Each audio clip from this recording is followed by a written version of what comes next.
It's officially the first day of spring, and what a gorgeous setting here in Columbia, Missouri, for the first of a three-game series between the number 6 team in the country, the Alabama Crimson Tide, who roll in at 27-1 on the year, and the Missouri Tigers.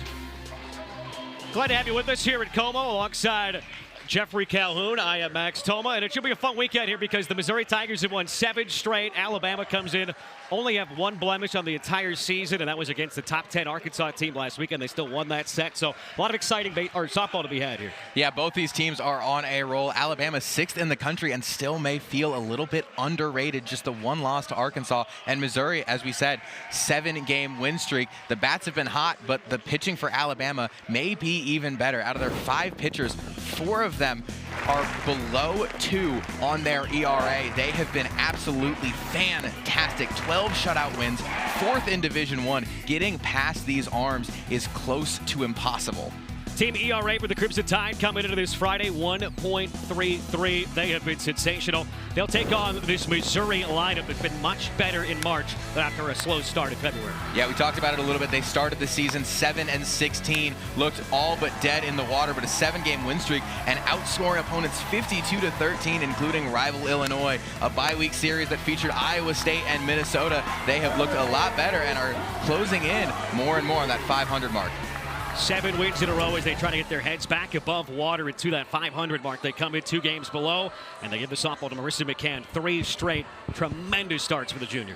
Yeah, the Arizona native is heating up, a 3.36 ERA, and just has slowly worked her way up the ranks in her 3 years here. Came in as a reliever a little bit and now has just looked amazing. Getting the start today against this amazing starting lineup for the Crimson Tide.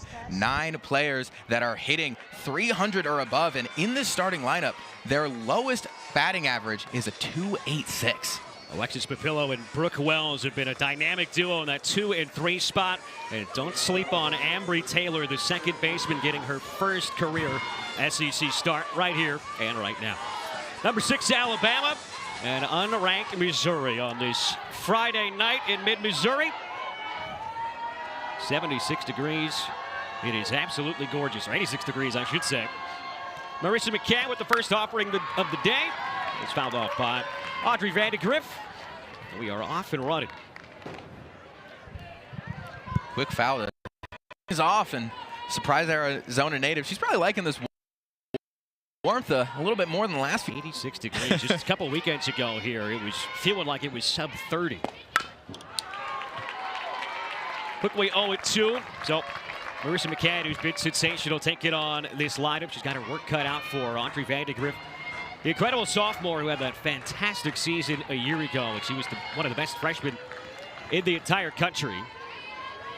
Preseason All-American this year, top 3 finalists for the Freshman of the Year back in 2025. And she goes down swinging, 3-pitch K, perfect start for McCann. Yeah, that is exactly how you want to start things off if you are the Missouri Tigers. 3 up, 3 down. The first 2 were fouled off, but that one is just a whole lot of nothing, and Missouri gets away from the first batter quickly. Vandegrift retired, and now you get to one of the best duos in the 2 and 3 spot you're going to find in the heart of any order around the country. Brooke Wells to get it started, and 4 straight strikes from a very aggressive Marissa McCann so far. Yeah, I mean, she is not shying away from contact here, and it's a risky play. I mean, we talked about how good these bats are for Alabama, but she's not pulling her punches at all, and 4 straight strikes. Brooke Wells, the Houston transfer. One of the best bats of the team this year. First for the Crimson Tide at OPS, slugging, on-base percentage, time for first in walks, first in doubles. Also, those 10 home runs are tied for a team lead with Alexis Papillo, who's standing on deck. 2 balls and 1 strike. So Marissa McCann, this is what she has done in the 3 starts against Minnesota, South Dakota, and on Wednesday at Illinois in one of those 2 games. 3-0, 19 innings, 1 earned run, 19 Ks. Yeah, I mean, you can't complain about that. Into the air, out towards center. Langer going back on the track, looking up, and it is out of here. Brooke Wells takes a 2-1 offering from Marissa McCann deep, and it's Alabama on the board first at a new career high 11 home runs for Brooke Wells. Yeah, I mean, we talked about her freshman year being that spectacular, and it hasn't slowed down at all. Wind definitely helped out with that one. McCann looked good for the first few pitches, but Wells took every bit of that one and takes an early lead from the Crimson Tide. What a swing from Wells, who just got tremendous power. It's a team that only brought in 2 transfers in the portal for Patrick Murphy at his 28th season in Tuscaloosa. But 2 transfers who have been very beneficial and impactful in their first campaigns with the Crimson Tide. Yeah, Wells had 10 home runs last year and was SEC Player of the Week a couple weeks ago.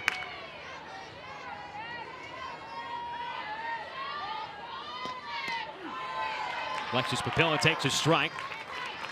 7-game hit streak for the DP. In 481. She's also got 10 home runs. Now solo second on the team. Trying to follow up that Wells effort. Yeah, you gotta think there's a little bit of friendly competition going on in there, and especially with them being back-to-back in that order, she's probably sitting there, trying to tie that up as quickly as she can. What a great luxury to have, that friendly competition right in the heart of the order. 2 players with double-digit home runs. Papillo's average at 481. Entering today the highest it's been all year. Got an RBI, at least 1 in 5 straight. Hitting .650 over a 7-game hit streak. Unbelievable. Yeah, absolutely fantastic numbers. In the driver's seat here, 3-1. And now it's full. She's only been punched out 8 times this season compared to 14 free passes, 8 walks times. McCann trying to bounce back. Weekly rolled on the ground over to Smith, who takes care of it. There's 2 down. But Brooke Wells, she fell behind 0-1, then after back-to-back balls, she gets one and did not miss it. Look at that launch angle. Yeah, I mean, just absolutely textbook there, right into the wind. Soared pretty high. Wasn't sure it was going to have the distance, but it absolutely did. And only thing you can complain about is you wish there were a couple more runners on base when she took that swing. Hot day, slight breeze has been blowing out to right throughout most of the afternoon into the early evening. That's laced out towards left center field, tailing away from Langer, but she flags it down for the final out. A solo shot from Brooke Wells has Alabama on the board first.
Lead for Jocelyn Brisky, the junior from Phoenix, Arizona, who is the reigning National Pitcher of the Week. 10 games started, a 1.2 ERA.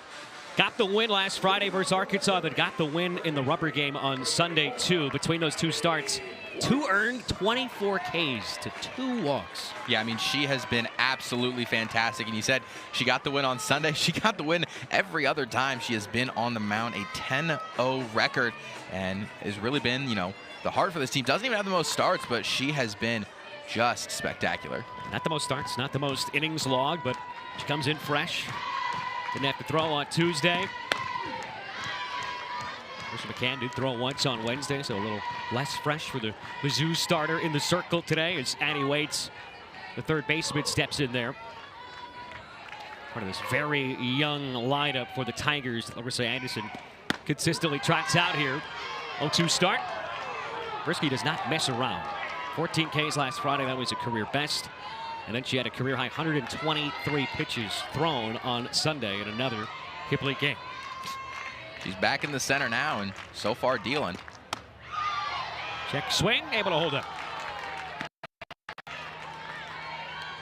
Makes it so tough when you know you're probably facing Brisky to game 3 and starting from behind before you ever see a pitch. And that's the thing is, I mean, you know, there's no good pitcher to be facing if you're Missouri.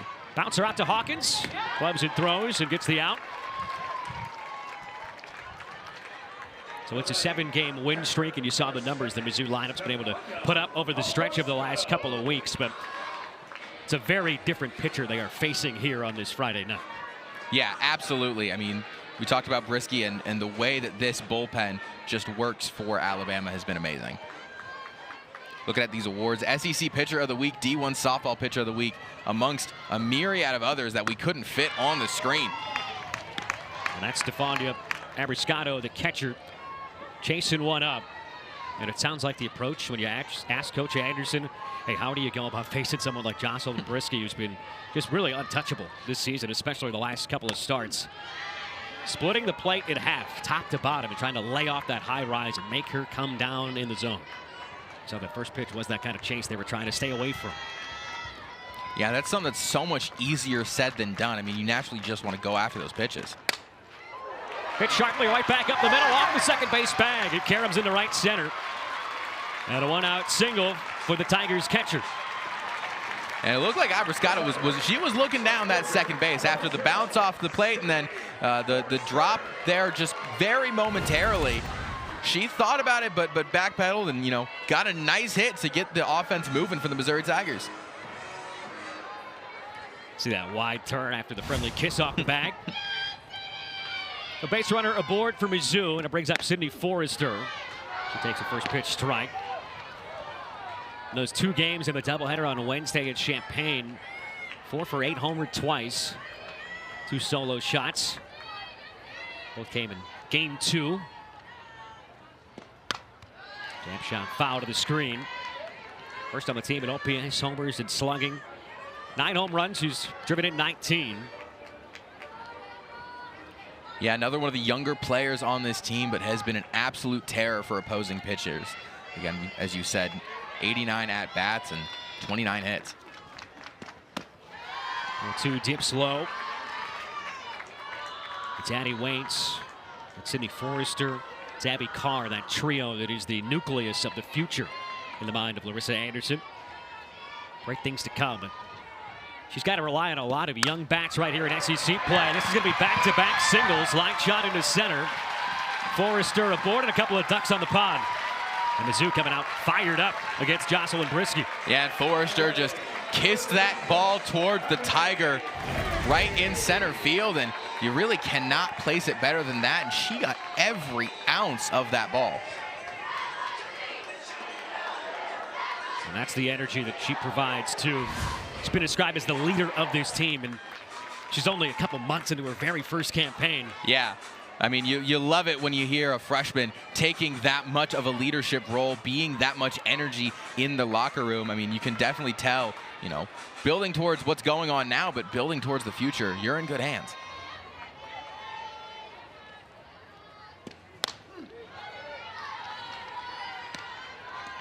Such a mature player. And a lot of these Tigers growing before our eyes. And we're still right in the start of the first inning of this series, but we'll see some young guns in the circle certainly this weekend for Alabama too. Tapper from Abby Hay towards first. They get the out there. And now 2 in scoring position, but 2 away. Abby Hay do that not infrequently. Take those little sets. And now you have 2 runners in scoring position, and you got 2 outs, but Sophie Smith coming up to bat. She was an absolute menace last year, and you know, a little bit of a slower year this year, but a slower year is still a .322 batting average. First pitch, Hunton lifts that Up and out of play over the Alabama dugout. Sophie Smith, 322 the average for the sophomore out of Texas. Just 5'6", but she is up in the 5 spot today because she has homered in back-to-back games now. 3 for 6 on Wednesday. But quickly falls behind, nothing in 2. She drove in 7 last week. Had 4 doubles in a stretch of those non-conference games. Back-to-back games with a 2-bagger. Pulls it on the ground softly towards Hawkins. In the hole, has to get rid of it quickly and in time.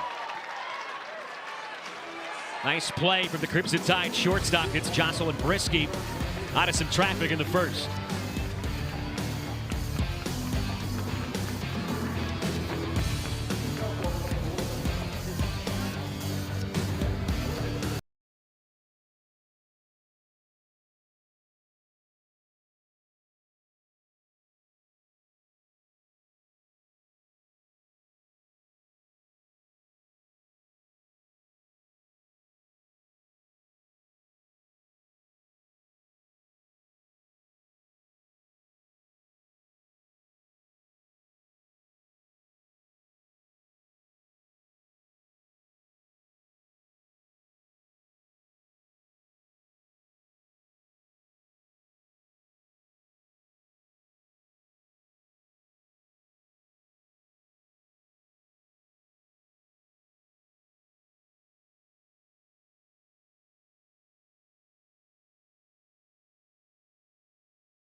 Here in game 1 of this crucial 3-game series. Mizzou trying to get back towards 500, and Alabama trying to start the season at 28-1 and move to 6-1 already at SEC play. Beautiful day, gorgeous setting. Where would you rather be on the first day of spring?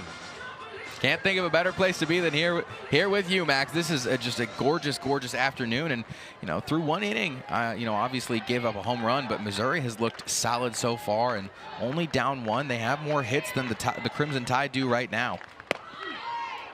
It just feels like, it's just 1 inning, but kind of perfectly encapsulating some of the struggles for Mizzou. And the lack of clutch hitting, right? Stranding 2 at scoring position.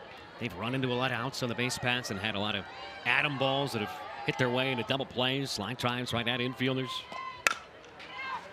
Out towards Updegrove. Ups for his second, regathers, and retires Lauren Johnson. And Updegrove timed that very, very well. You saw a little bit of a hesitation, but realized that she had the time to do that. Got her feet set and made a fantastic throw. Looks a lot more than it really is, but a great play there. This lineup for Alabama that looks a lot different than what we've seen over the last few weeks. I mean, Lauren Johnson, in the eyes of Patrick Murphy, he's been kind of hiding her down in that 9 spot. She's hitting 5th today, and here's Ambry Taylor, the second baseman. First SEC start for the freshman from Jasper, Alabama. She's already the first player in program history with 2 pinch hit home runs in the same season. Look at the OPS, it's over 1,700. Sample's not crazy, but I mean, it is hard to not give her more at-bats as we go into this season. Yeah, don't be mistaken by the fact that this is her first SEC start, a .455 batting average. She is, she's been hidden, but if you turn your eyes to her, you're going to be in serious, serious trouble. Big cut there, 2-0. So of the 4 home runs, only 1 came in a start. 2 pinch hit bombs and 1 where she came in defensively, and then in her first at-bat, also home. That's got to feel nice to, not even get the start. You got more home runs than starts. There's no such thing as coming in cold, right? She drives this one out towards right center field. Langer on the move, angling towards the track, and able to come up with it for the second out. Yeah, it was the exact same flight path as that last home run, but Langer was able to track that and didn't catch the wind just right, and Missouri is able to make the out. And now just one more batter up, and they may be able to get to the bottom of the second, keeping Alabama at zeros in this second inning. So 4 straight retired since the home run for Marissa McCann.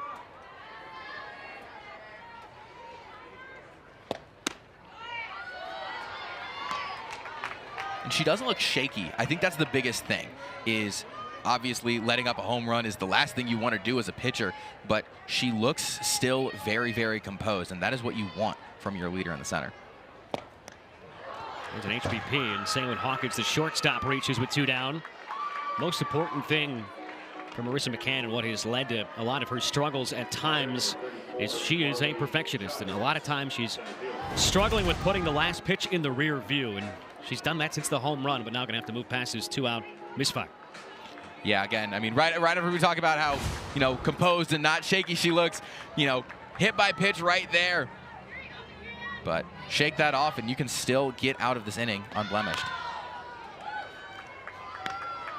It is such a tough thing, especially at Diamond Sports, whether you're a position player in the box or a pitcher in the circle, and that is dealing with adversity and just having a short memory. Trying to put failures in the past. Marley Giles, the catcher. He's ahead in the count, 2-0.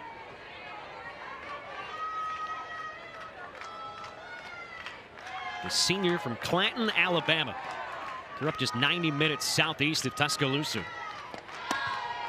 And it's 3-0 now. Was just 1 for 10 in that Arkansas series. Moved down in the lineup a few spots because she'd been hitting cleanup in that Sunday game. She drove in 2, had a base hit then. Didn't play in the midweek versus Louisiana Monroe. And a 4-pitch walk. So now, Bama, without getting a hit, has 2 players on base and starting to gain a little bit of life, and Coach Anderson going to go out to the mound.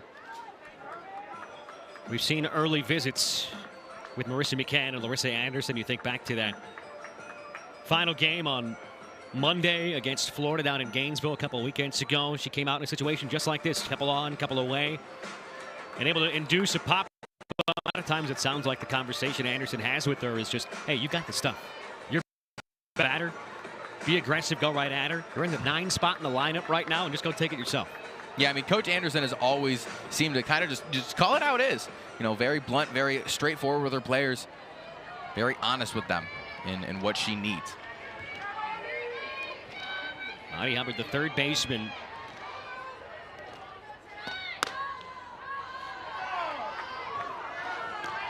And this loss of the control from McCann has kind of come out of nowhere. Yeah, that home run seemed like just a bit of a blip. But these last few batters, it's been a little bit more of a struggle finding that strike zone. Hubbard takes a strike here, her 10th start of the season for the sophomore. One of 11 players on this roster from the state of Alabama. Part of a platoon at third base. 1 for 5 last weekend, also did not play in their midweek game on Tuesday. Coach Murphy talked about the importance of those homegrown players, and it served them very, very well. I mean, last year, one of their quote-unquote worst seasons, and still made it to Super Regionals. Yeah, Patrick Murphy said, this is year 28, and year 27 was not a successful one in his eyes. It's just the trip to Supers. Been to the Women's College World Series 15 times since 2000. He said, yeah, after last year, people want to be fired. I want to know what people he was talking to. I mean, truthfully, like, your down year is Super Regionals. Yeah, you got to put the quotes up. Yeah, right? Year. Like, people, like, sure, like 2 or 3 maybe. This is already a critical juncture because there's 2 on, 2 away. And on deck is Audrey Vandegrift, representing the top of the lineup. It's a big spot here for McCann versus Monty Hubbard.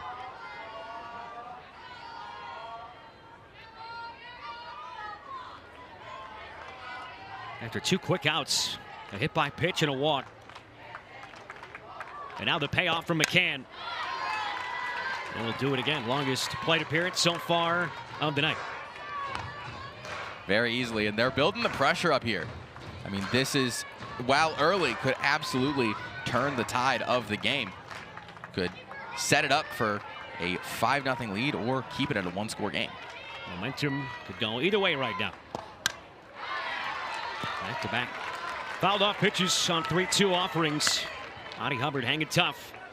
She's only struck out 4 times this year. 9th pitch of the AB. Just stay alive. Just keep yourself at the plate. We'll see who breaks the stalemate first. That'll trickle foul. And this is the type of plate appearance you love to see out of the bats down towards the bottom of the order. Just hanging tough, making McCann earn it. This will be pitch number 35 already. Laboring here in the second after 2 quick ones.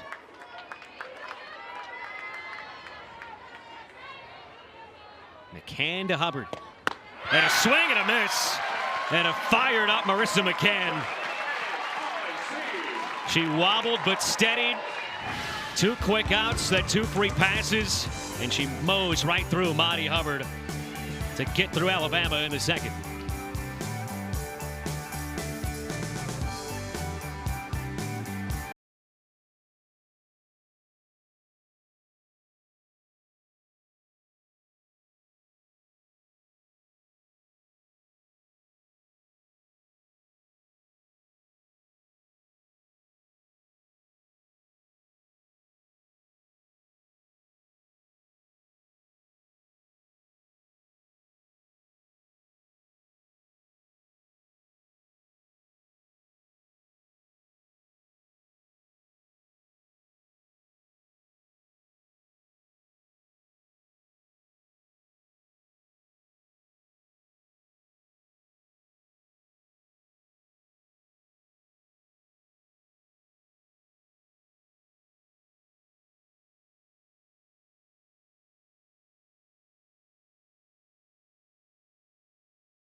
Number 6, Mississippi State begin a 3-game series tonight on the Diamond. You can watch it on the SEC Network and the ESPN app.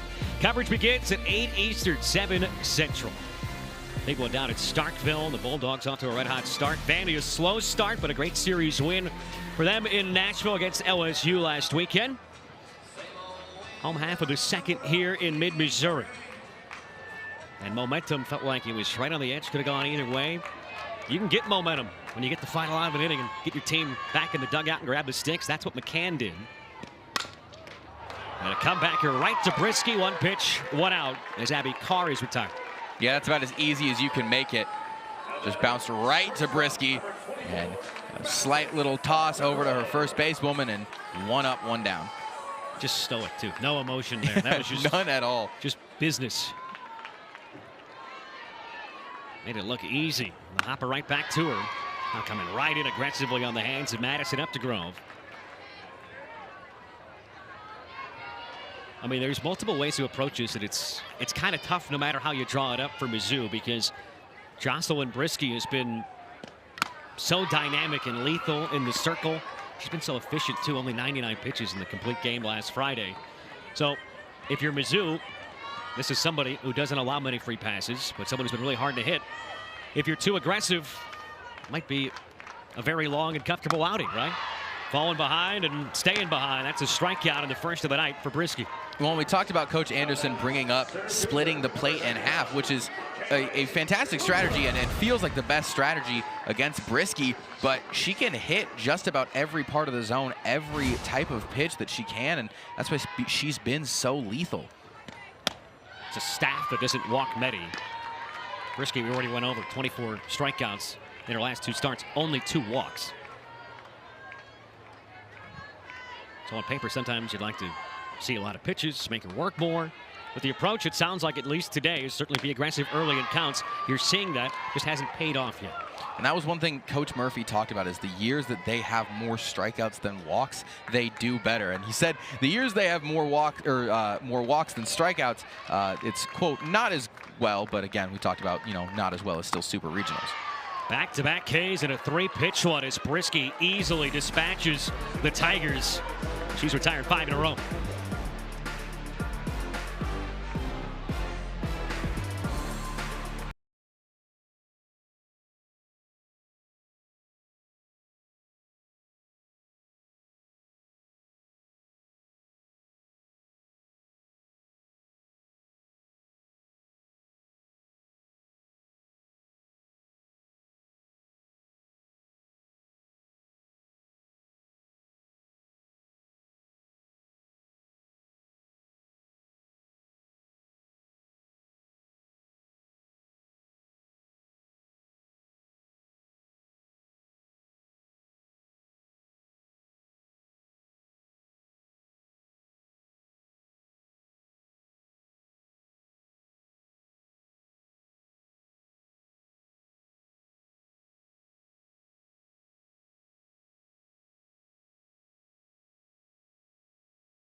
Always having fun here between innings with the dizzy bats. It's a 1-0 start. It's been a dizzying start for Mizzou's bats as they try to work through it against Jocelyn Brisky. That was 6 straight swinging strikes and a half inning where she threw 7 pitches and had 2 Ks. You truly cannot ask for a better single inning performance than that. 3 up, 3 down, and so quickly as well. She's only thrown, I believe, 18 pitches. She's sub 20, and Marissa McCann is already closing in on 40. That break between innings felt longer than the half inning. Right. Back to the top of the order. Second time through against Marissa McCann. Showing bunt, taking a strike is Van de Griff. And Van de Griff, an interesting selection for the top of the order. You usually see coaches put their best hitter at the top, but out of this order, she has the second lowest batting average. Granted, that is still .299, but putting the more aggressive hitters towards the middle for the Crimson Tide. Yeah, she's had, by her standards, somewhat down of a year compared to her freshman season. That's the key caveat, because she was just insanely good at the dish last year. That was one thing that Coach Murphy talked about is, that was last year. This is this year. You're a different player. It's a different year. You got a different bat. Tune out the noise, good and bad, from the year before. Play this season. He said, I hate the word expectation, and our program does too. That is not one we use. But he said that is something that might have plagued Audrey Van de Griff early on this season. They're exactly at the halfway point, halfway through their 56-game schedule, excuse me. Since the start of that Ole Miss series, just 4 for 23 for their leadoff hitter and center fielder. Pops this back out of play. The last year hit .392 with an OBP of almost 500. Second team All-American. So it's there.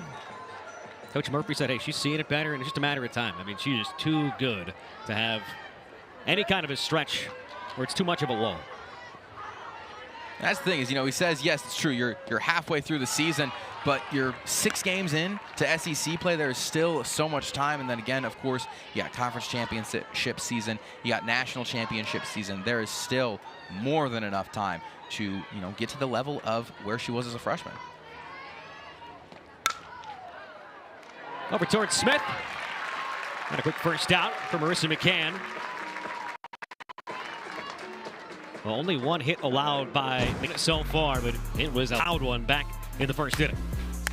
Yeah, Brooke Wills got every ounce of that ball and just shot it straight towards backfield. Got a little bit of help from the win here as she sent it out for the only hit of the day.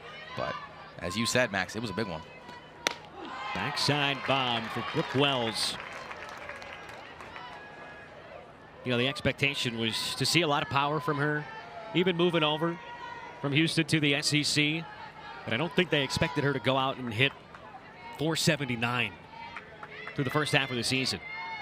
Let alone the fact that it's power, it's the hit tool, and it's incredible patience. 18 walks to 6 strikeouts, something you just mentioned last half inning. Was Patrick Murphy talking about how, hey, when our offense has more walks and hit by pitches combined than strikeouts on any given season, that is when we make it to the Women's College World Series every time. In the hole, it's short, backhanded by Updegrove, long throw on the money. And that is an incredibly difficult play to be made by Madison Updegrove. She slipped a little bit on that one, but was able to get up, get her feet set, and just sent it on a frozen rope. Great stretch from Hay at first. Madison Updegrove, such a quick release. That arm motion just gets rid of it in a hurry. So just like last inning, first 2 batters retired. Back in the second, it was a hit by pitch, then a walk, and 9 pitches to Hubbard before finally getting that 3rd out. When you're seeing McCann really start to get that energy going, you saw her yell at the end of that last inning when she was able to strand a number of runners, and now with the help of her infield, you're just watching that energy go and go.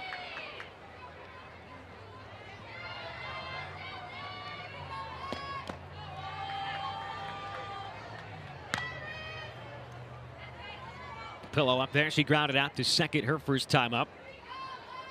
Coming off a 4 for 9 series versus Arkansas, where she drove in 5. It's a double shy of the cycle back on Tuesday. 3 for 3 with the bomb against Louisiana Monroe. Have a transfer, but she's in year 2 with this Bama squad. She's coming over from Northern Iowa. Sharply right back up the box. It's another 2-out base runner for Alabama. And starting to feel kind of like same thing, different story. Got a runner on base after the first 2 batters retired. We'll see if McCann can hold on the same just like last time. Does that get in your head over time when you start to continually give up 2-out base runners, you think? You know, I think you could see it going either way. On one hand, you know, it is bothersome to let up those runners, but it's got to be a big confidence boost, you know, to bend, don't break, and give them a little bit of life and then just rip it away at the last second. Give them a little hope and then fire up the dugout with a big strikeout. That's how the second inning came to a conclusion. 50 pitches already for Marissa McCann. Second time facing Anna Roman, the freshman from Oviedo, Florida.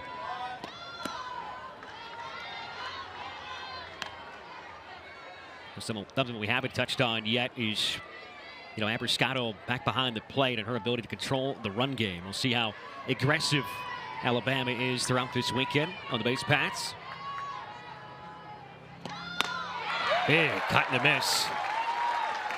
Yeah, she was getting ready to send that yard, but just couldn't make contact, and now McCann in the lead with his 1-2 count.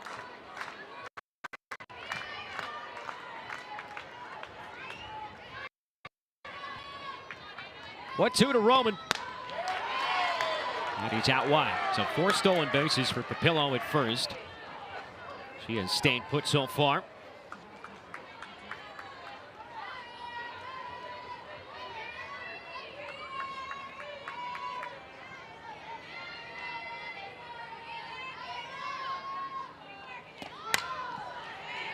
And Roman right on it.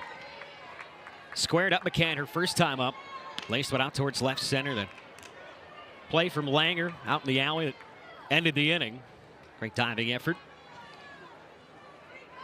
Took away a potential extra base hit. Now Roman just doing the best she can to stay alive. That ball dropped. That could have had the potential to be Anna Roman's first double of the season. She's got 8 home runs and a triple, but not a single 2-bagger. Plenty of singles in there, too. Here comes the payoff. And what a plate appearance from the freshman.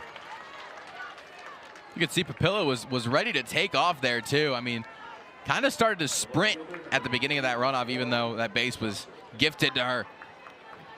And again, feeling like that last inning there, same situation. Courtney Donahue loosening in the bullpen already.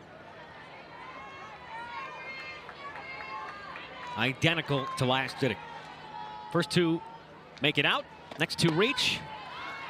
Both runners trying to advance here, and no throw. Great read from Alexis Papilla. Just a wild pitch there from Abrascato that she couldn't handle there. Nothing absolutely insane, but Abrascato, just a routine read, goes out of her hand. Lauren Johnson out in front. Can always be a little tough when it kicks to the catcher's left and it's up that third base line. So had to be aware of it and had to get a good initial break. Bama stranded 2 last inning and got 2 in scoring position here in the third.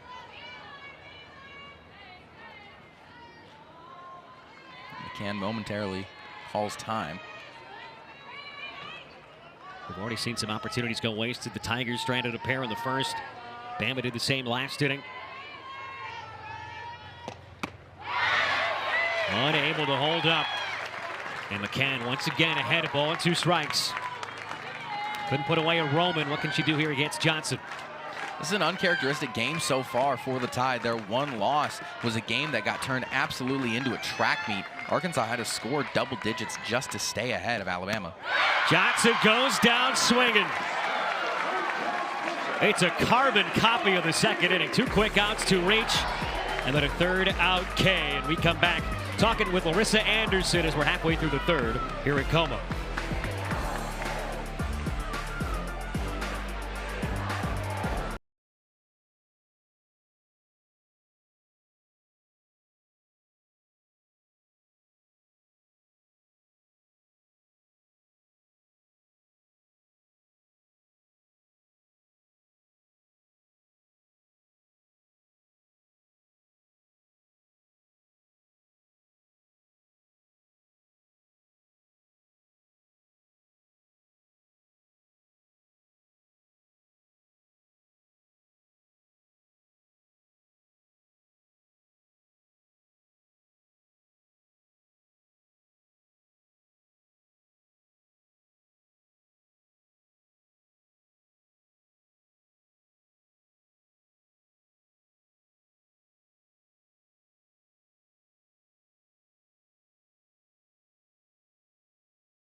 Coming into the Mizzou half of the third inning as we're back here at Como. Tigers trailing 1-0. Max Toma, Jeffrey Calhoun with you, and we're joined by Larissa Anderson now. And Coach, a lot of high leverage pitches, but some gutsy ones to end the second and the third for McCann so far. What have you seen? Yeah, I mean, clutch with those key strikeouts, obviously with runners in scoring position. That's huge. I would like to keep them off base so we don't put ourselves in that situation. But yeah, she's making some good pitches at the right time.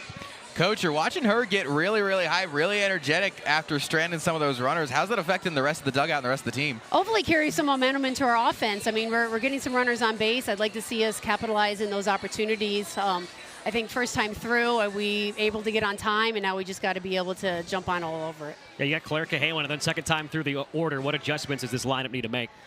Swinging at good pitches. I think the first time through at the top of the lineup, we were getting behind 0-2, letting her control, and then the second time she obviously made an adjustment, and we started to swing at first pitch ball. So we got to be able to swing at good pitches and be on time for it. Thanks so much, Coach. Thanks. Good luck the rest of the way. Coach. There is Claire Cahalan. So it's 9-1-2 coming up against Brisky, and you heard from Coach Anderson there. You know, a lot of times this game, softball or baseball or any time in sports, sounds So easy on paper. Hey, we need to swing at better pitches. We hear that a lot, especially when players are slumping. You need better pitch selection. And a lot of times when you ask what has turned around somebody's season or career, it's not anything physical. It's just the ability to see the ball better, and pitch selection can be absolutely massive. And it's going to be key, certainly, for this Tigers offense today. Yeah, one of the only sports where 30% is good on paper. Hit better pitches. It sounds simple, but you got to do a lot more than that. Left on the crowd from Cahawa towards short, dealt with by Hawkins. So last inning was 7 pitches, 2 Ks. Got 1 pitch and 1 out last frame. It's 2 pitches and 1 out. Much less efficient here in this 3rd inning from Brisky. Yeah, I don't know if that's going to fly down there in Alabama. You got to be careful. You know, 2 pitches, that's a little bit too much. 6 straight retired now. Outside of the 2 singles, all the outs have either been Ks or ground balls. So on a hot day, with the wind blowing out towards right center, ton of swing and miss, and a ton of weak tappers. Back to the top with Danny Waits.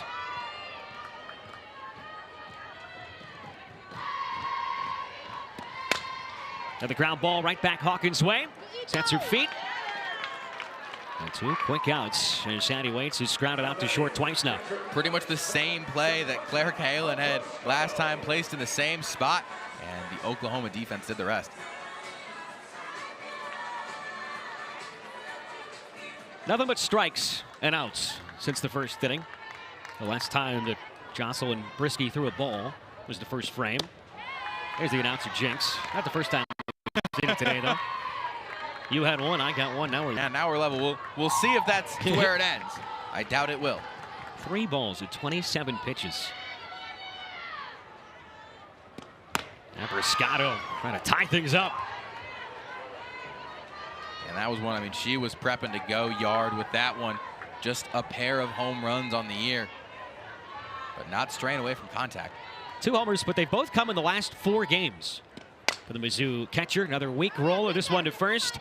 Wells makes the flip, and it is 3 shutout innings in 30 pitches for Jocelyn Brisky.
Number 4, Oklahoma and Ole Miss start a 3-game softball series at Oxford. Coverage of the first game begins at 3 Eastern, 2 Central Time on SEC Network Plus, with Sunday and Monday's games on SEC Network at 7 Eastern, 6 Central. All games are also available on the ESPN app. You know, Max, I'm not sure what's stranger, seeing a number that's not number 1 next to Oklahoma, or the fact that 4 seems too low for them.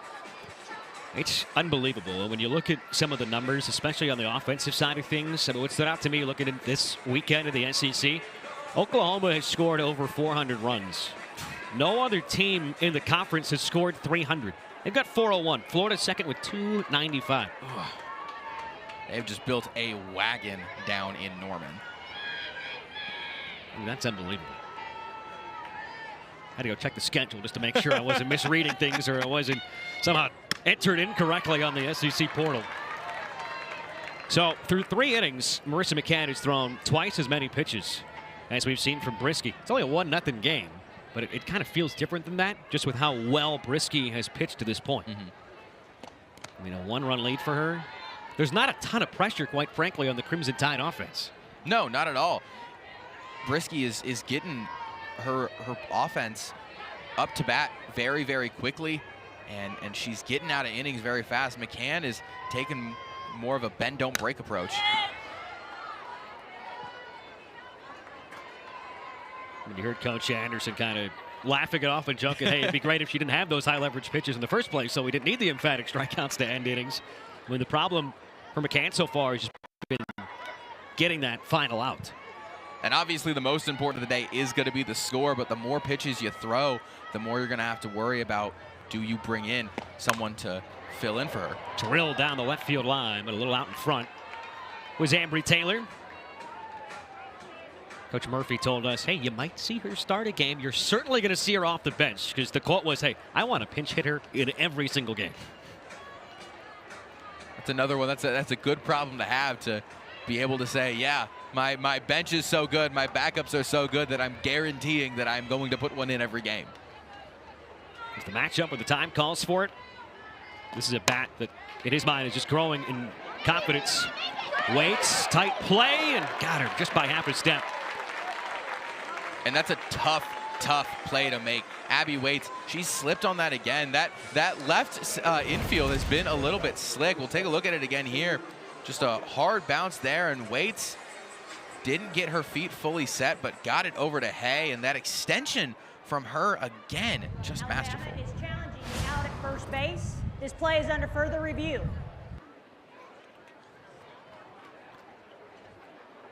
So we've got a challenge coming.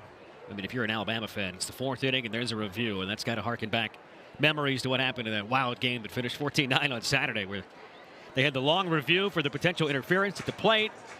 Then it didn't matter because it was an illegal pitch. Then the next batted ball was challenged at second. See if this is a quick one. It looked very tight to the naked eye. I think this was the best look at it.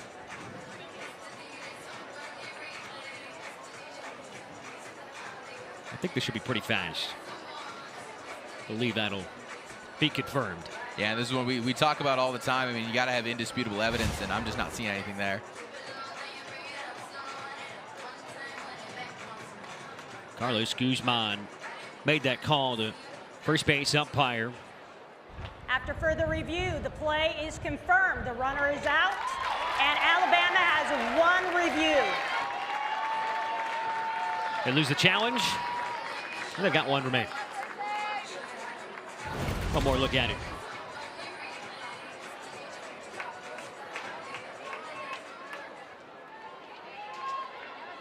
So just in the nick of time. And Max, you were right. That one did not take much time at all. Definitely less than that 6-minute one that you were talking about in that Arkansas game. It's one of the craziest innings you're going to see, and it's a game that is certainly an outlier in multiple senses for Alabama, because it's the 1 loss. It was a 14-9 final. They gave up a home run in the 5th inning, 1 in the 6th, 2 in the 7th. That's 4 in the final 3 frames. In every other game on the season combined, they've given up 5. Which, I mean, I think just goes to show you, 1, how well that Alabama's pitching staff has been working all season long, and 2, how quickly Alabama can adjust if need to. You know, even in a loss, they scored 9 runs. See what Hawkins up there and in the driver's seat, 3-0. And it was a huge performance coming back and winning Sunday in a very different feeling game, but a much more comfortable, normal game for the Crimson Tide. 4-1 was the final in that rubber game against the Razorbacks. Back in the zone with a strike from Marissa McCann, but Patrick Murphy said, hey, we were going to learn something about our team because we hadn't dealt with the loss yet, so we didn't know how we would respond. And obviously he loved what he saw from his squad on Sunday afternoon. Going undefeated in softball is borderline impossible, so at some point that shoe is going to drop. It was just a matter of when. Flared out to right, Forrester, a couple steps towards the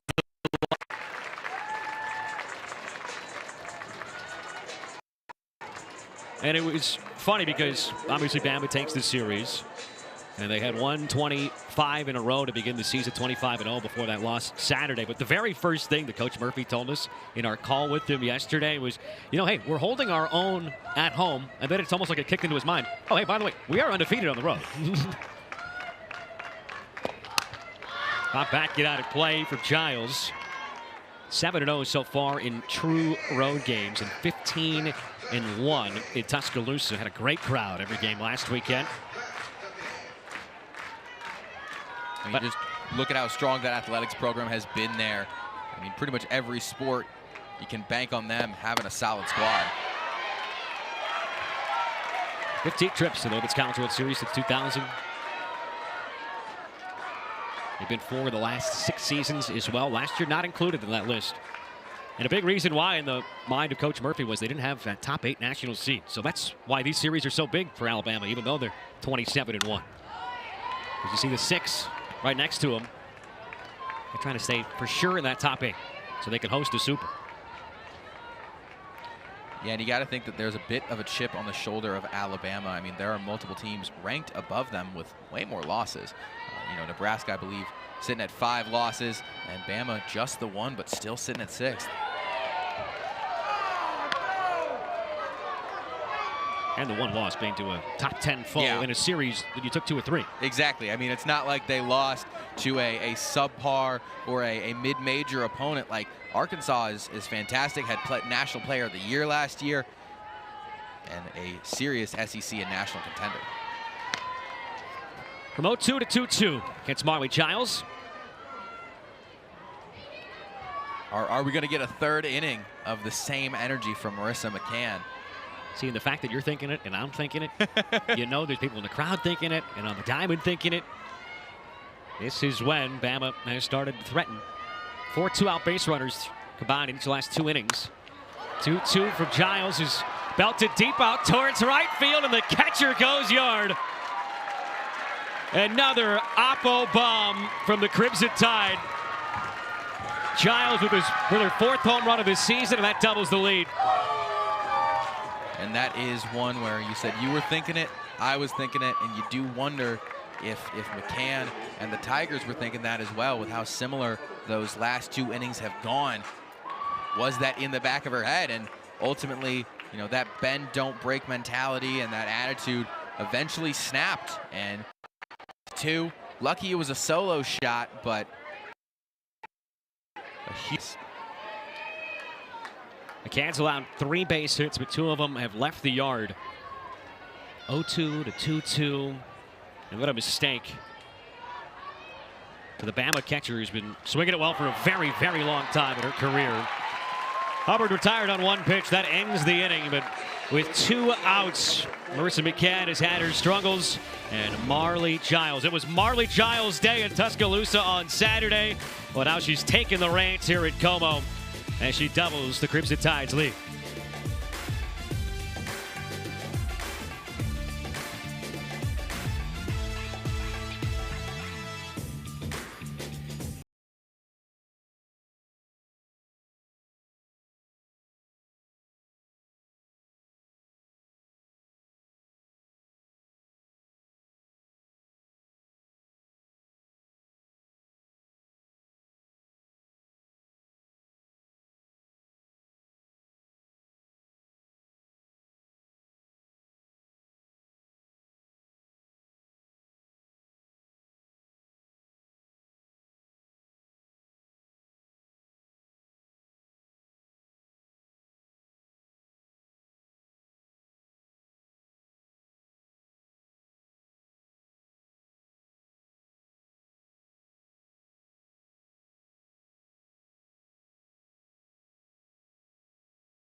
Alabama with 2 solo home runs.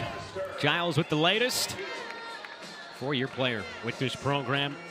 Been around for a long time. Moved down in the order, a little bit less pressure on her down in that 8th spot. Since she's moved down there, she is really coming through. Yeah, Forrester, one of the players that Larissa Anderson really highlighted. And before that bye week series, she asked her and a couple other freshmen, you know, what they thought about getting into SEC play. And they said, we're ready for Bama.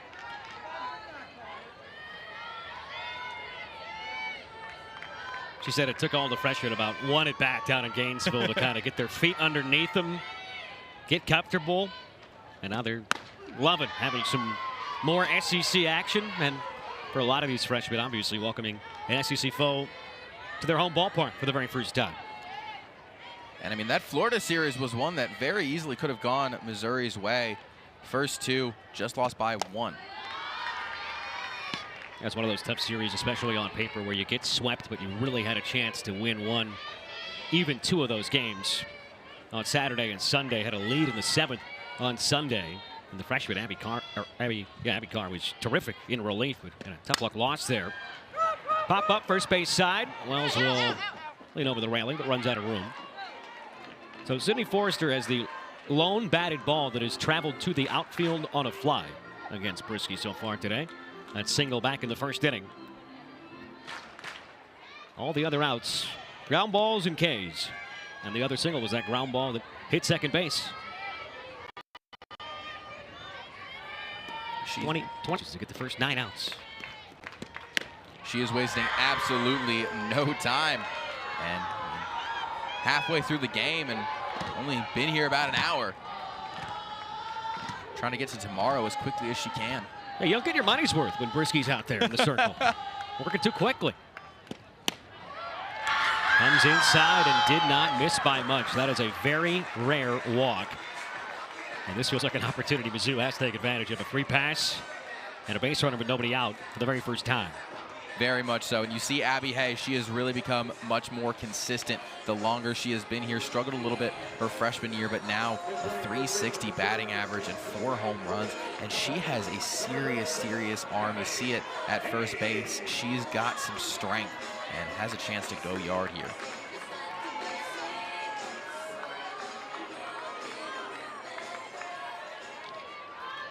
Eddie Kohler over there. Pitch running at first. With Abby Hayes stepping in, representing the game-tying run. Hay comes into this series the team leader in average. First in doubles, second in runs batted in.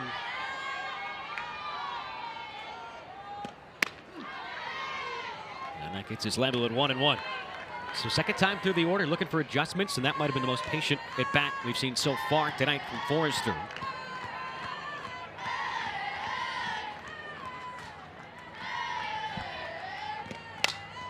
Hay with a chopper towards third, cut off by Hubbard. Gets one, the relay to first, not in time.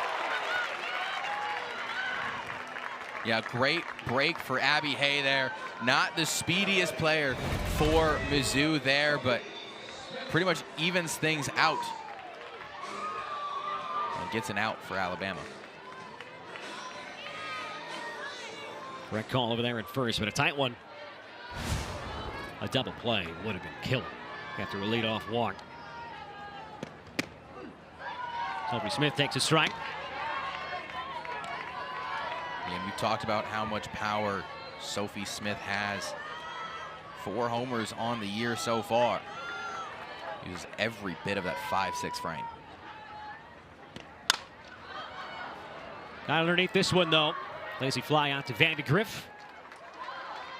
And there's 2 down.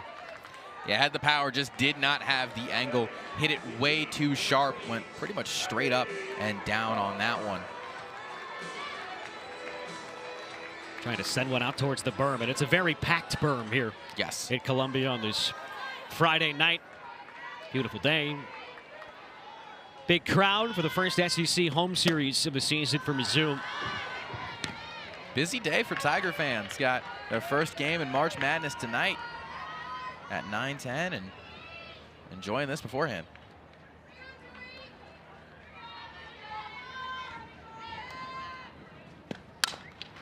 Right back towards third. Diving play by Hubbard. Goes to second. Oh, what a pick. Hubbard and Taylor combine on the web gem. And another scoreless frame for Brisky. What a start. 2-0 Bama. We're back talking with Patrick Murphy.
Back here in Como with Coach Patrick Murphy. And Coach, I mean, let's talk about Jocelyn Brisky first, because this game is just humming by, and she's obviously played a major factor so far. I know. Hey, first, let's shout out this crowd. That's amazing. I know you guys are going to start spring break right now today, but what a great crowd. It's a win-win for softball and a really nice facility. But Miss Brisky, from the very beginning, has been throwing strikes nonstop. And I think maybe the first game she pitched, she threw like 57 pitches and 50 were strikes, which is unheard of.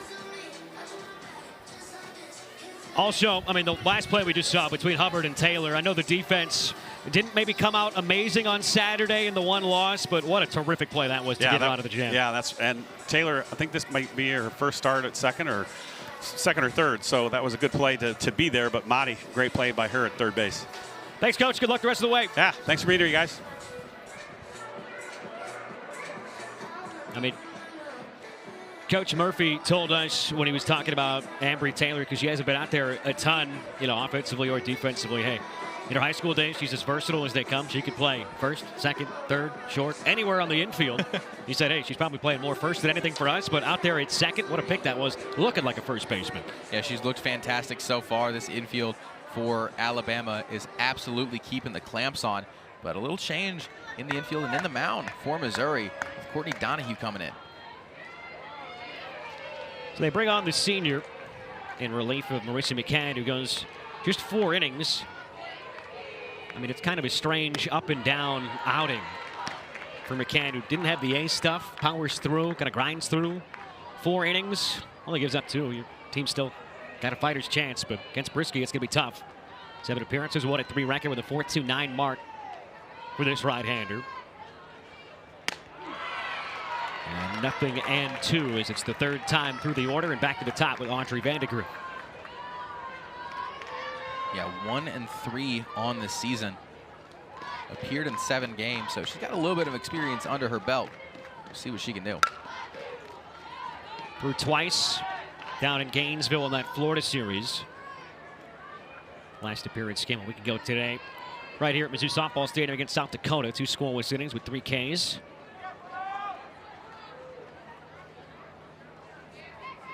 But you got to put up a 0 here, because it's been tough sledding for this Tigers offense. Yeah, even though it's just a 2-0 game, feels like much, much more getting into this game. Only 3 innings left.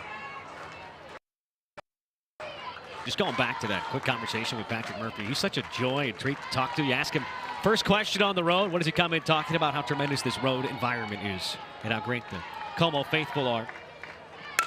0-2 ripped Right back into center. That's going to creep all the way to the wall. Extra bases for Vandegrift, who scoots up to second with a leadoff double.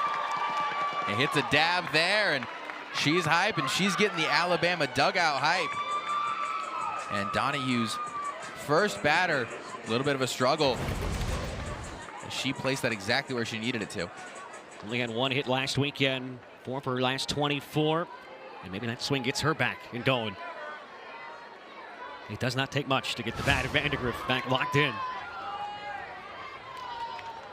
That'll bump up the already high 2.99 average. 2 home runs for Bama so far today. First came back in the first, and it came via Brooke Wells. The first baseman is up there now. Alabama up to 50 home runs on the season now, right on the dot.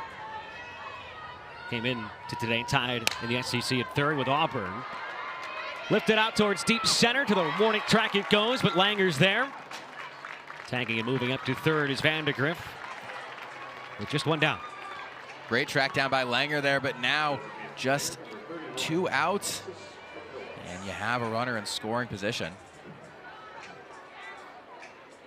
And Coach Murphy, who's just oozing with positivity at all times, especially when you get him not in the middle of a game. We're talking to him yesterday. Really harps on productive plate appearances, and sometimes those end in outs, whether they're sacrifices or a long fly ball hit right of center that moves up a speedy base runner and gives you a chance to add one more in a very low-scoring game. But I'm sure he would say from Brooke Wells, that was a great approach and great swing. That's the thing, is you can look at the stats, you can look at the numbers, and there's so many different approaches to how you want to do things, but at the end of the day, the only number that matters is the scoreboard. Smith looks the runner back, flips to first, well done, 2 down. Great read there by Sophie Smith. She looked like a quarterback looking for a receiver out there. Flipped her head about 3 times, and to make sure that the runner on third wasn't going to go for it, and got the quick out there. Like a no-step drop. You got to get it, look at third, look right back to first, reset, and hit Hay in the flat. So now runner at third with 2 down for Anna Roman.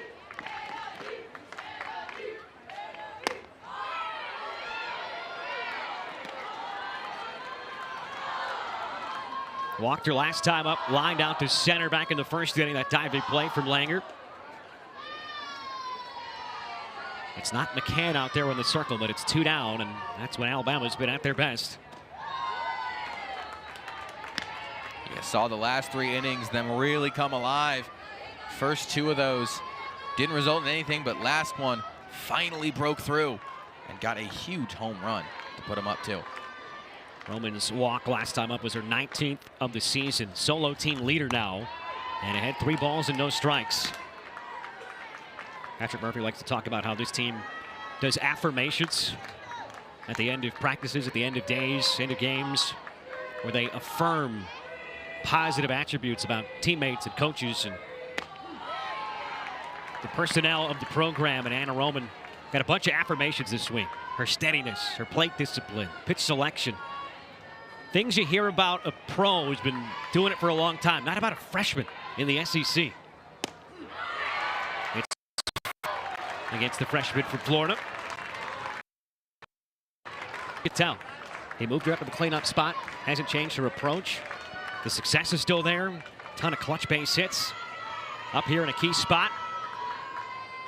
Working a deep count, but goes down swinging. Caught a piece. Abrascato hangs on.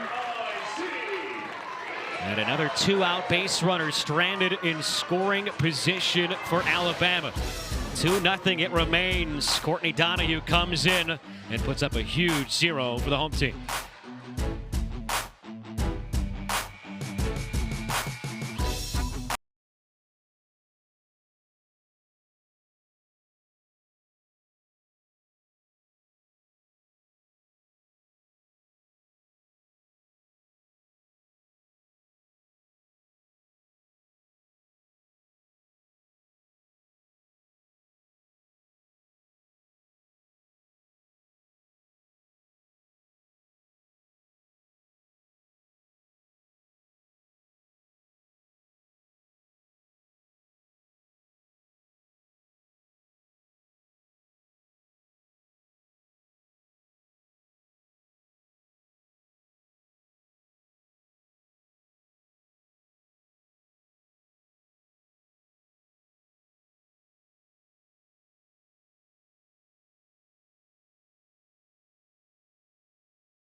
2-0. Bama leads halfway through the 5th. And, well, with runners on, neither team's been great. Same with runners at scoring position. Certainly Alabama's stranded a small community out there, but with 2 outs, they've had 5 base runners, including a home run and a couple of knocks. And that's something we talked about earlier, is Alabama's ability to adjust. And it's something I talk about on air a lot. You would rather have a pretty win over a ugly win over a pretty loss. You're always going to want a pretty win, but a ugly win over a pretty loss is great. And a 2-0 win over a unranked opponent may not be fantastic with a sub 300 batting average overall, but a W is a W if they can finish it out against the Tigers. Now, these are the games certainly Alabama comes to town and expects to win. And if you're going to be a national seed and get one of those top 8 spots and the ability to host a Super, that's the expectation. And that's the word he hates to use. Yeah, don't tell him we said that on air. Said he hates when sports writers use it. And I think we were all kind of thinking like, yeah, we've probably all used that before in that exact kind of context. Yeah, good thing we're not writers. 1-2 to Updegrove. And got her to chase. 3rd strikeout for Brisky.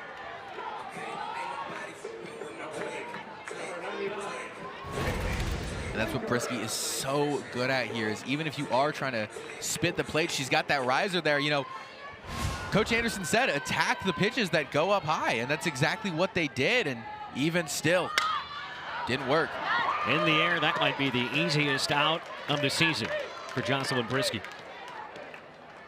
Truly does not get easier than that. Just a little bump up, almost looked like a bump set to Brisky there in the center.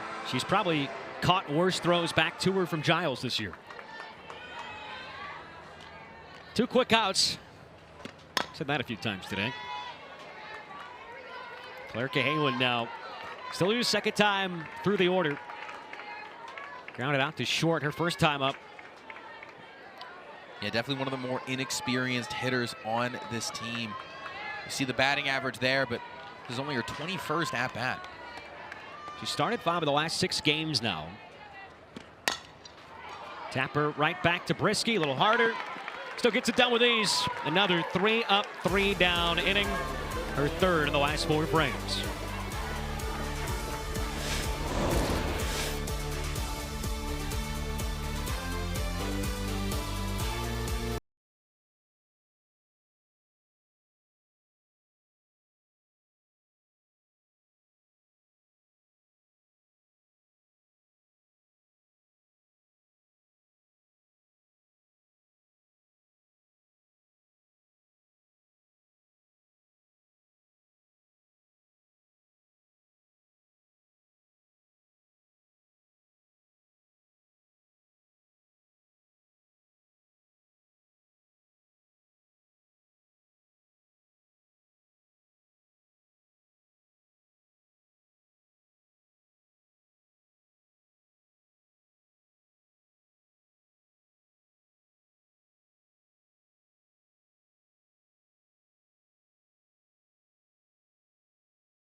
SEC Gymnastics Championship is tomorrow on the SEC Network and ESPN app. Coverage of first session begins at 3 Eastern, 2 Central. Then at 8 Eastern, 7 Central, a champion will be crowned in session number 2 at 8 p.m. Eastern time. Yeah, both these softball squads have very good gymnastics counterparts, both trying to push towards the national title. Who can take down Oklahoma? If it was Oklahoma versus the field, it's a tough, tall task. That is a very, very tall task. The Sooners have built a strong program in both gymnastics and in softball. They do very, very good in the spring. And this is their time of year to thrive. Donahue back out there for his second inning of work. Gave up a leadoff double in her first frame, but worked around it. Fly out, ground out, and that massive strikeout.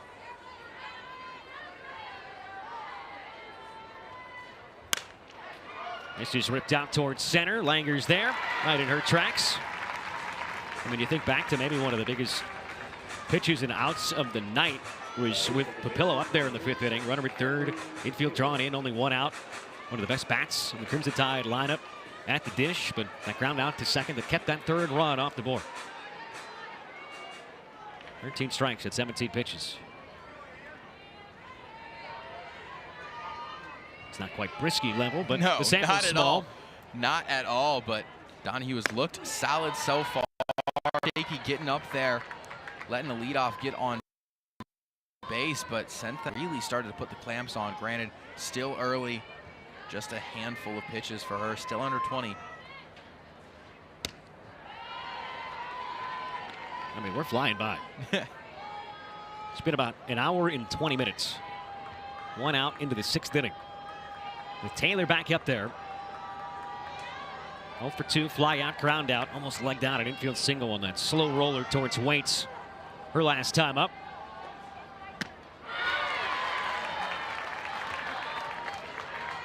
And a lot of noise coming from that dugout.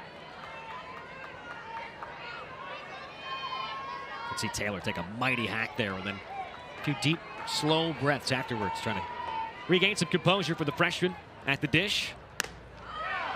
Lays off here, 2-2.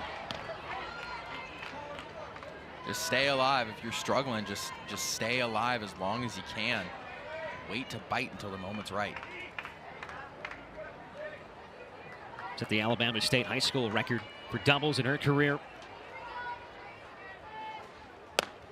It strikes out. 5 straight retired from Courtney Donahue, who has really found her groove. And you're really starting to see some energy get injected into the Tigers here. And Donahue, I mean, a perfect pitch right down the middle. You really cannot ask for better than that. And they're just hoping that you get one more out and start to inject some of that lightning into your offense. Tough thing for Mizzou is the most momentum they've been able to build up and muster up at any stage has been a strikeout and a fired up pitcher in the circle.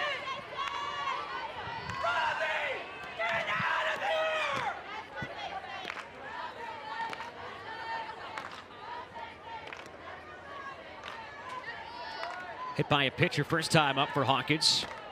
Flew out to Forrester in right her last time.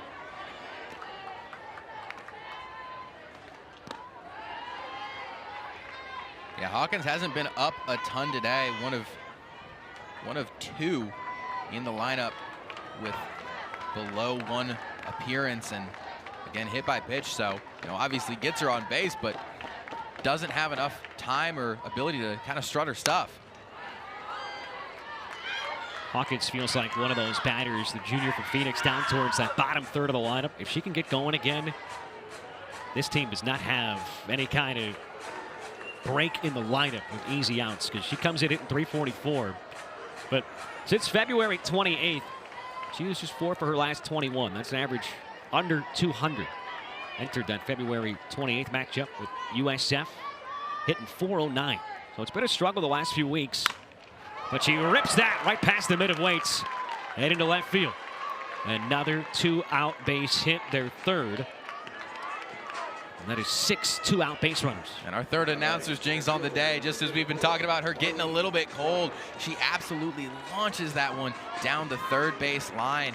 And really the first mistake we've seen since the first handful of pitches for Donahue.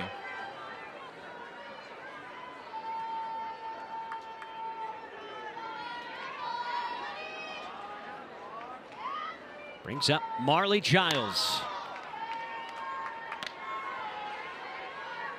Walked her first time. Now it's solo over the wall in right center her last time. Took the pressure off her. She's back in the 8th spot again. And she is thriving. On Marley Giles Day, she had 30+ people there. Patrick, it was like a clown car opened and half of Clanton, Alabama came down. She didn't play great that day with a lot of cousins and relatives and friends in town, but played great the next day. Hits that well, but foul. This is what she did her last time. Yeah, just got every ounce of that one. I mean, that was a no-doubter. That first home run on the day hit the top of the wall, but that one went a little bit farther back, and someone got a gift there in the berm. Got a pitch up and out over the plate. And just barreled it up.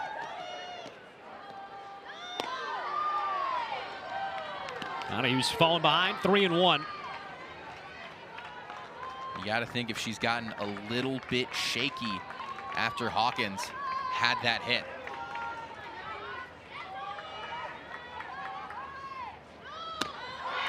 Battles right back. Giles with 4 home runs this year. Had 6 a year ago. Tonight, her 119th start, her 144th appearance for the Crimson Tide. Swing and a miss, strike 3. Another emphatic final out for Donahue. Mizzou's only got 6 outs to work with, though. And it's Jocelyn Brisky right back to work when we return. If you blinked, you might have missed her outing so far. Feels like she's barely been out there, but she's been grooving.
Well, the Mizzou dugout's been fired up between innings here, but they've got a lot of work to do.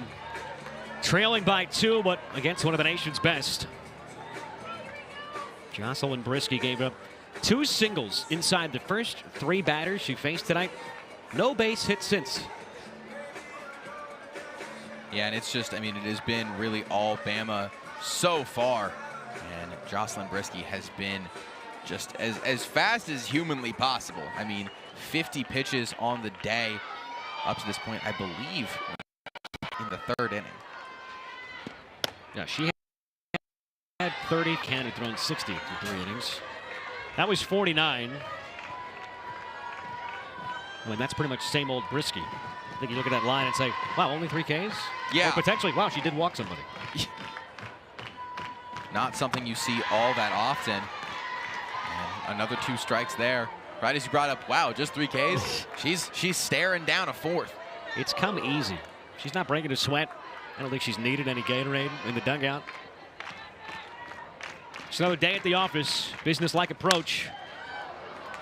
Popped up towards center. And the leadoff batter is retired. Kristen White out there with the grab. As Vandy Griff has moved to left field. You know, and that's one you say slow day at the office. That's one you wonder if, you know, she goes to Coach Murphy and just says, I can do tomorrow. I haven't thrown that much. When you've got 2 stud freshmen, split up your Saturday and you don't need to go back to Brisky at all. It's a great luxury to have. Oh, absolutely. I mean, your biggest problem is which fantastic pitcher are you going to take? If that's Coach Murphy's biggest problem, I want his life. I'm thinking I'd enjoy the life of being somebody out there defensively for Alabama, because if you're in the outfield, I mean, that's only the second ball really hit your way.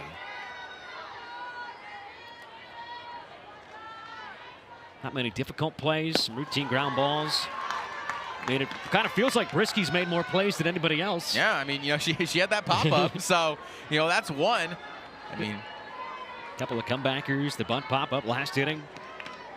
I mean, last inning was a strikeout, a ground ball to her, and a bunt in the air that she caught.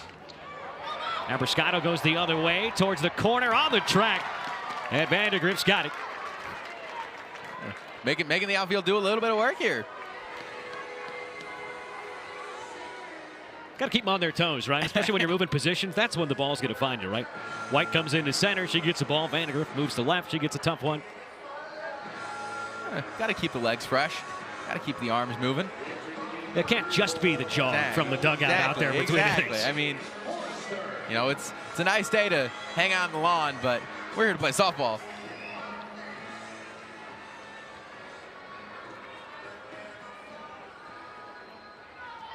Sydney Forrester with 2 outs and the base is empty. And just 55 pitches in for Jocelyn Brisky.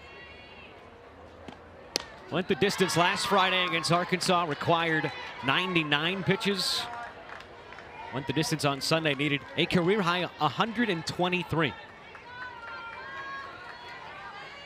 Barely halfway to 100. Yeah, that was pitch number 58 on the day.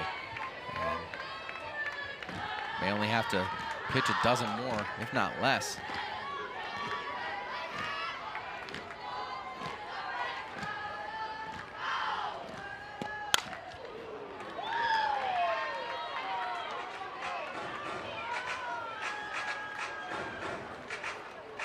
Forrester's had the best day of any Tiger.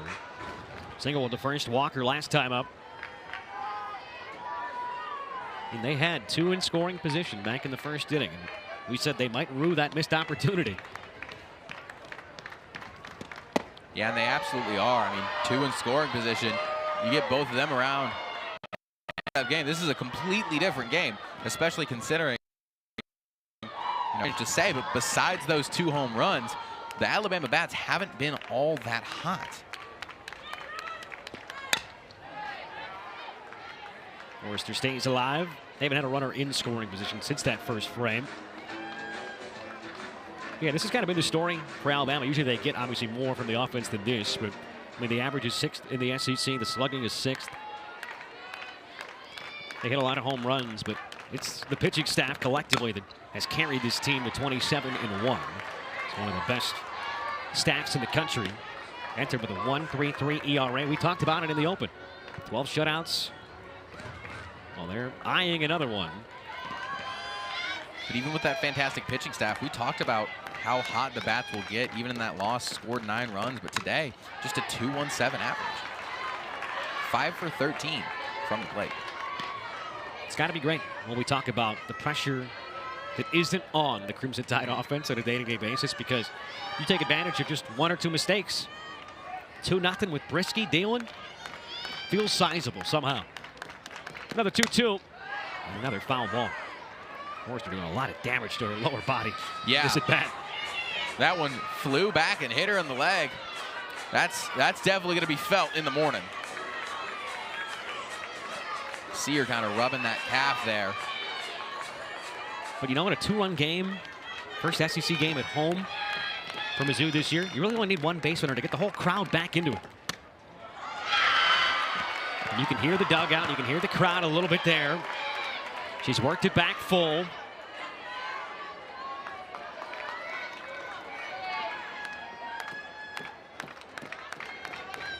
The freshman seeing it well right now. But not there, another punch out. Brisky has been sensational through 6.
in the first inning with 1 out. Brooke Wells gets the party started for Alabama. That might prove to be the game-winning hit. It came probably 90 seconds into the contest. In the fourth, how about another? Marley Childs with 2 outs and nobody on. Right back out to right center. For the veteran catcher, that makes it 2-0. And Jocelyn Brisky has needed no more. She has been brilliant yet again. Hasn't allowed a base runner reach second base. It's back in the first inning. And you talked about it, Brisky. I mean, she didn't need anything after about 90 seconds. That game-winning, could-be game-winning hit happened so early on, but Brisky has made sure to keep herself as dialed in as possible on, you know, what seems just like a routine day at the office. So Abby Carr will come in for this 7th inning. Freshman 2A player from Wildwood, Missouri. Got a Lafayette High School. So cool to see a freshman competing in the SEC who, how about this, leads the team in RBIs and earned run average. That's quite the combo. It's rare to see a player play both ways, period, and to be able to do both of those so well. Coming in late, seeing if she can get Missouri ahead in the clutch.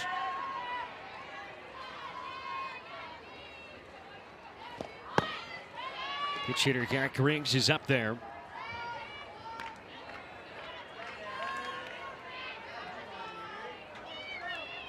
In a game where we've only seen 7 total hits. It's only been 1 base hit with a runner on base, and it actually came from Mizzou. That single, 3 batters into the game for them. And Griggs was getting ready to take off with that one.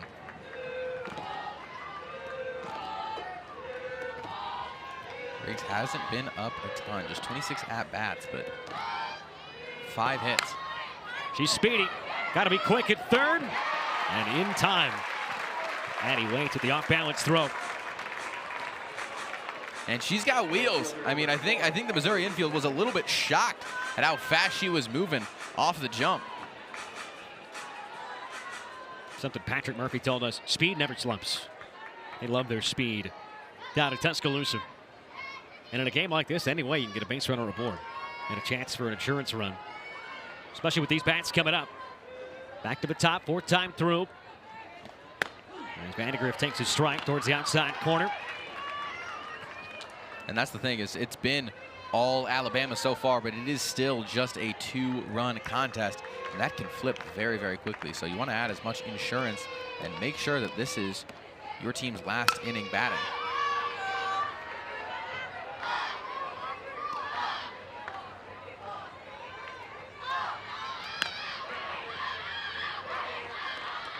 So many great young players and underclassmen featured in this series. We got 2 of them going toe-to-toe right now. Carr, the freshman, Vandegrift, the sophomore. That bounced way out in front of the plate.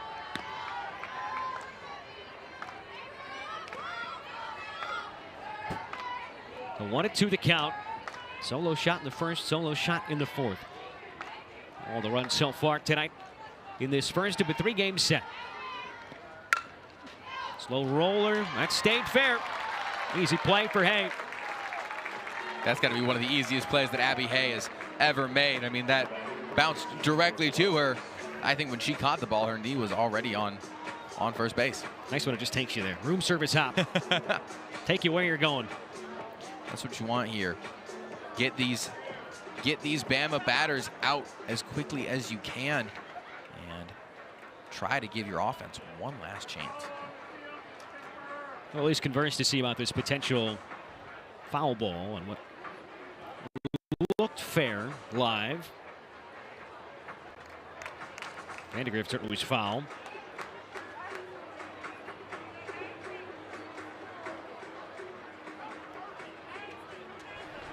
The fair ball is getting changed to a foul ball. Short and succinct. Don't need anything more there. Foul ball it is. Didn't even have to, I don't believe they even had a challenge there. I mean, said nothing about it. And now Coach Anderson having a word with an umpire.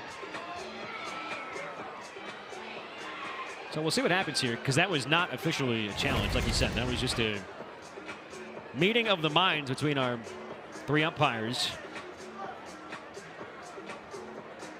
And this is, I mean, the margin is razor thin here. It's pretty close on that one. Because where she feels it, you think it's coming at an angle left to right with the spin. You think it probably goes right over where the white meets the black. But that first base umpire definitely has a closer view than you and I do.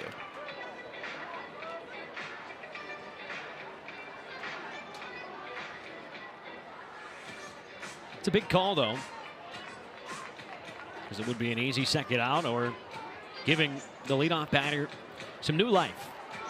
Absolutely, and especially with how strong this Missouri pitching staff has been today, despite the 2 homers, you want to get out of here as quickly as possible and keep your offense fresh, keep them alive, and give them a chance to knot things up in the bottom of the 7th. And you could see, even though the call was changing, it wound up being in her favor for Vandegrift, you could tell how frustrated she was, because when things aren't going your way in this sport, it feels like those calls kind of go against you. We said maybe that double will get her going, but maybe getting the aid of a changed call could help her in that direction.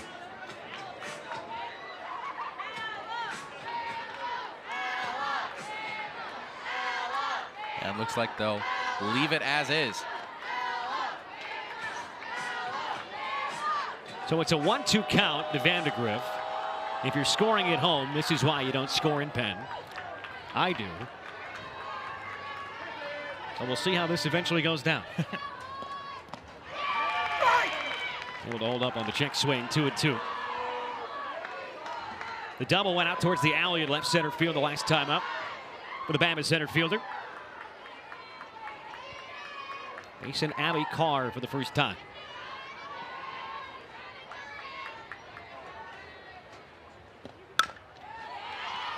No question about this one. Yeah, that one I don't think they're going to have to look at. That one's definitely foul.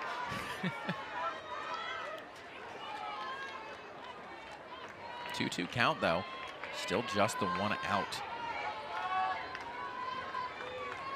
You got one of the 2 home run hitters in this game looming next. Now the count is filled up.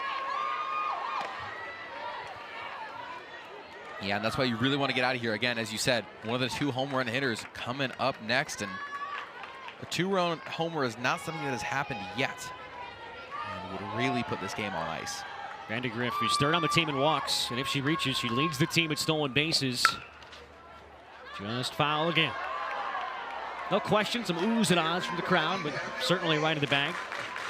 Got the black and white cookie over there at first base, and that foul ball just split right through the middle. Perfect split of the cookie.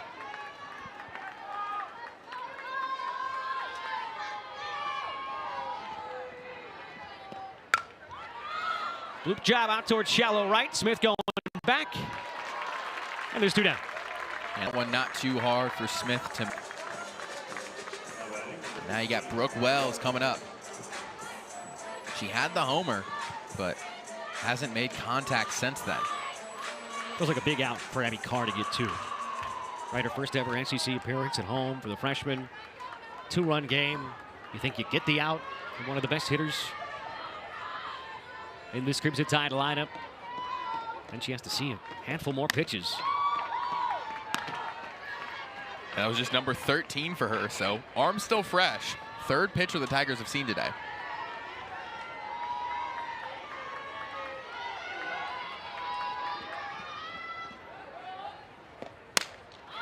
Wells off the end of the bat this time. Skied out towards Forrester. And it's a 3-up, 3-down inning in relief for Abby Carr. Last chance for the Tigers. Middle third due up.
Well, bottom of the 7th.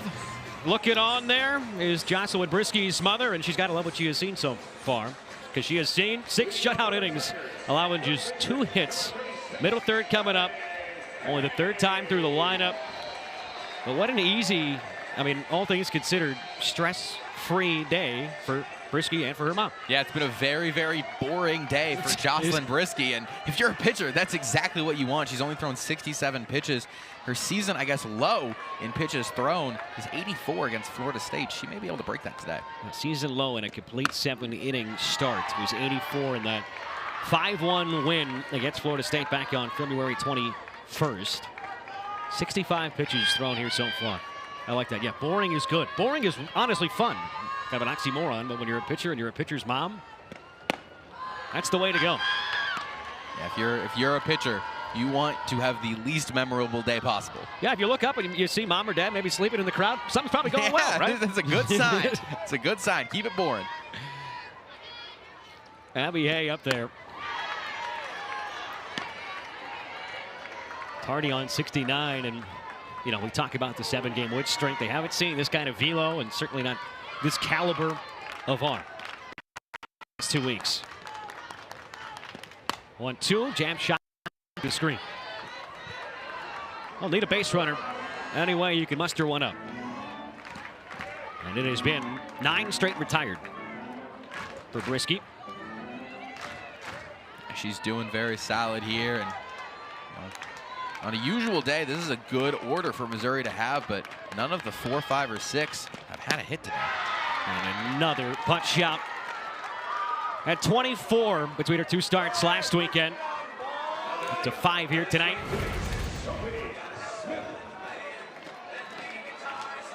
And that's the problem with splitting the plate. You're told, you know, go after the high ones, don't go after the low ones. Hay goes after a low shot there and gets caught.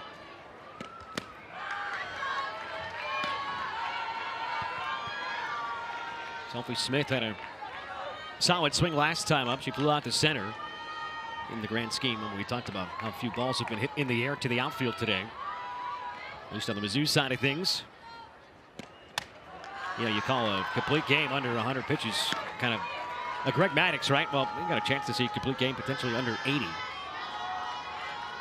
And in terms of keeping the arm fresh and having stress-free innings, not a lot of damage on the arm. I mean, 2 on in the first with 1 out. No stress since then. Routine pop up. And Mizzou is down to their final out. No stress here either.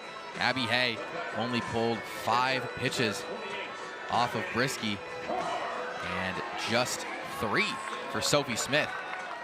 If she can get this done in 8 pitches or less, this will be a record for a full 7-inning game for Brisky. That was Duke Schurer that made the grab at first, by the way, and there for Wells.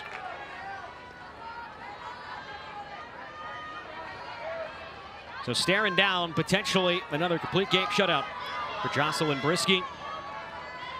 Potential 2-hitter. Abby Carr, deep left field, and Mizzou's still got a pulse.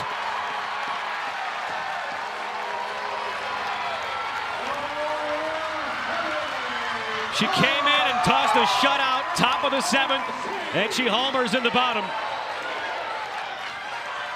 And we talked about how efficient she was on both offense and defense, and you see it there. And now in the blink of an eye, the tying run up to bat.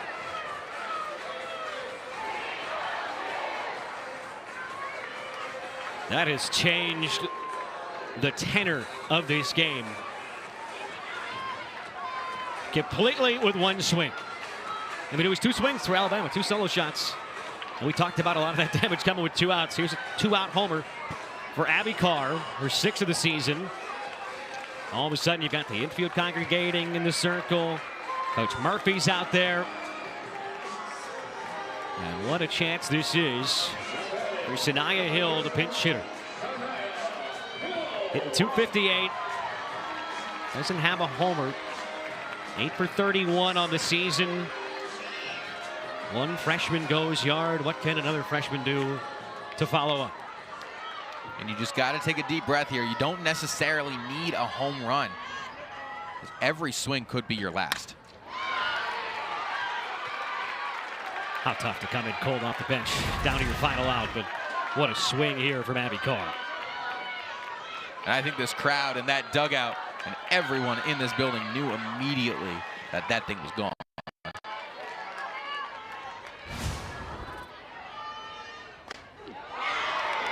And it's 0-2.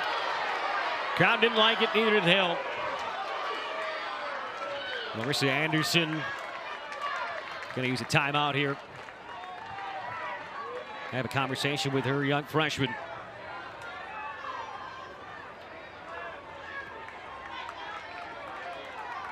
Down to the last swing. One-run game, bottom 7, 2 outs. Tigers down to their final strike. Hill floats one out towards right. And that is your ball game. Pruitt with the grab. It's Brisky brilliance again. A nail biter. 2-1 the final. All 3 runs scored on solo shots. And partner, if this is showing us anything, it's going to be an entertaining weekend in mid-Missouri. Yeah, a really, really close game, and you know, feels like the same thing over again for Missouri. Their 4th SEC loss, but their 3rd by just 1 run. Well, we are joined now by Jocelyn Brisky. Thanks so much for hopping on, too. I know you just gave up a home run, but wow, complete game. You get the win. What did it take to come back and get that final out after a mistake? Yeah, you know, I just got to breathe, focus. You know, I mean, we're still winning, and the whole point of this is to win the game no matter what it takes. So, yeah, I gave up a home run in the 7th with 2 outs, but, you know, just throw strikes. That's what I got to do, and get the win for my team. Jocelyn, the least amount of pitches you have thrown in a complete 7-inning game. How's it feel to be able to get up, get down, and get home that quickly? Yeah, I mean, I rolled a lot of ground balls. I felt like today trying to utilize my defense, trust my defense. Something I've been trying to work on a lot this year is get ahead with first pitch strikes, and I feel like I was able to do that today. But again, Maudie made some great plays at third base. Salen, you know, with some awesome ground balls. So just trusting my defense a lot. This team has some great leaders and veterans, and the game-winning hit winds up coming from Marley Giles. Can you just talk about how big that swing was and how much she means to this program? Yeah, I mean, Marley is the epitome of a competitor. I mean, she's not going to go down without a fight, and she's just been an awesome senior to have, upperclassman to have behind the plate for the last 3 years, and it's just been awesome. I mean, she loves this team so much, and she'll do anything to help us win. What a great night for the battery of Giles and Brisky. Well done. Congrats on the win. Thank you guys so much. Thank you. There you have it from Jocelyn Brisky. Patrick Murphy gets win number 28 on this young season, a 28-1 start, 6-1 in the SEC so far for the Alabama Crimson Tide. We appreciate you tuning in and spending your Friday night with us, a tight thriller. So for my partner Jeffrey Calhoun and our entire production team here at Como, I'm Max Tomey saying so long as the number 6 team in the country wins a nail biter. 2-1 our final.